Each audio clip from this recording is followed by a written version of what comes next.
Halo guys, perkenalkan, nama lengkap saya Angelina Barekmayon. Saya dari kelas Agribisnis 3 dan pada video kali ini saya akan menjelaskan tentang ciri-ciri dan bentuk gulma serta hama dan penyakit pada tanaman pangan. Berikut video penjelasan.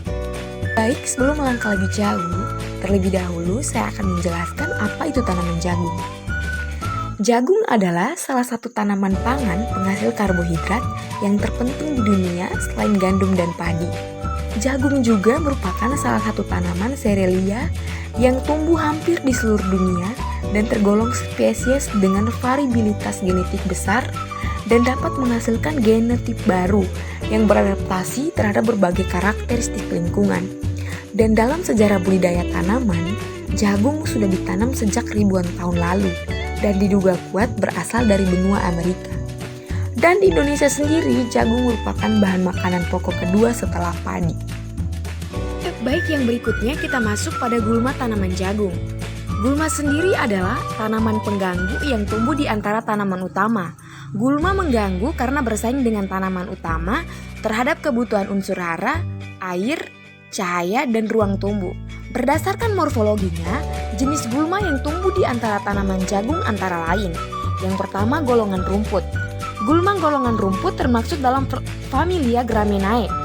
Dengan ciri-ciri batang bulat atau agak pipi, kebanyakan berongga, daun-daun soliter pada buku-buku, tersusun dalam 2 deret, umumnya bertulang daun sejajar, terdiri atas 2 bagian, yakni pelepah daun dan helaian daun. Daun biasanya berbentuk garis, tepi daun rata, kemudian lidah-lidah daun sering kelihatan jelas pada batas antara pelepah daun dan helaian daun.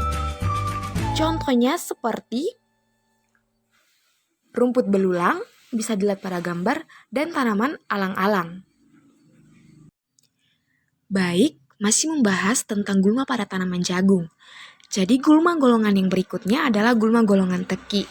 Gulma golongan teki termasuk dalam familia Cyperaceae. Ciri-cirinya, batang umumnya berbentuk segitiga, kadang juga berbentuk bulat dan biasanya tidak berongga. Daunnya tersusun dalam 3 deret. Bunga sering dalam bulir dan biasanya dilindungi oleh suatu daun pelindung. Contohnya seperti gambar berikut. Baik, masuk pada gulma golongan terakhir yakni golongan berdaun lebar. Gulma berdaun lebar umumnya tulang daunnya berbentuk jala. Contohnya adalah bayam berduri dan krema. Oke, baik, kita masuk pada hama tanaman jagung.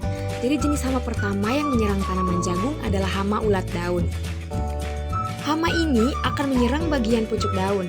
Hama ini biasanya menyerang tanaman jagung yang berumur sekitar 1 bulan. Kemudian, tanaman jagung yang sudah besar bila diserang hama ini akan menjadi rusak. Dan pencegahannya pun dapat dilakukan dengan cara penyemprotan insektisida yang tepat, seperti Volidol atau yang lainnya sesuai dengan anjuran. Kita masuk kepada hama yang berikut yakni belalang. Jenis belalang yang sering menyerang tanaman jagung yaitu Oxychachinesis dan juga Loctusa sp. Hama ini biasanya menyerang tanaman jagung pada bagian daun muda. Dan pengendalian hama ini dapat dilakukan dengan melepaskan predator alaminya, yakni berupa burung atau laba-laba, atau bisa juga dengan menggunakan biopestisida. Dan hama yang terakhir yang menyerang tanaman jagung yakni ulat tongkol. Tanaman jagung yang terserang hama ini akan memiliki bekas gigitan pada biji dan adanya terowongan dalam tongkol jagung. Pengendalian hama ini dapat dilakukan dengan cara melakukan penyemprotan insektisida yang sesuai dengan dosis dan anjuran.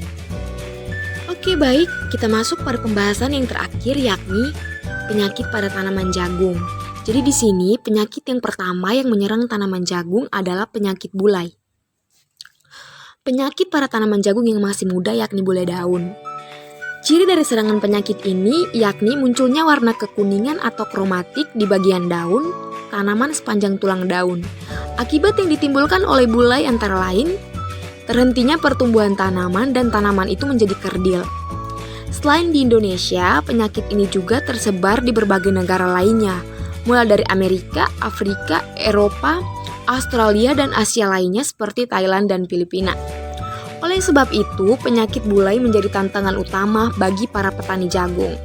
Dan aktivitas pencegahannya yang paling efektif salah satunya adalah dengan menggunakan benih tahan penyakit bulai. Selain itu, aktivitas rotasi tanaman juga bisa memutus rantai penyebaran penyakit ini.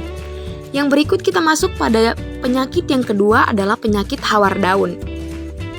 Ciri-ciri tanaman jagung yang terkena penyakit ini adalah adanya bercak kebasahan berukuran kecil dengan bentuk oval pada daun yang tua. Bercak tersebut akan membesar, berbentuk elips dan menjadikan daun tanaman jagung ngering. Penyakit hawar daun biasanya muncul ketika kelembapan udara yang sangat tinggi, serta suhu udara yang cukup panas, di mana konidia jamur ini bisa dengan mudah menyebar ketika tertiup angin.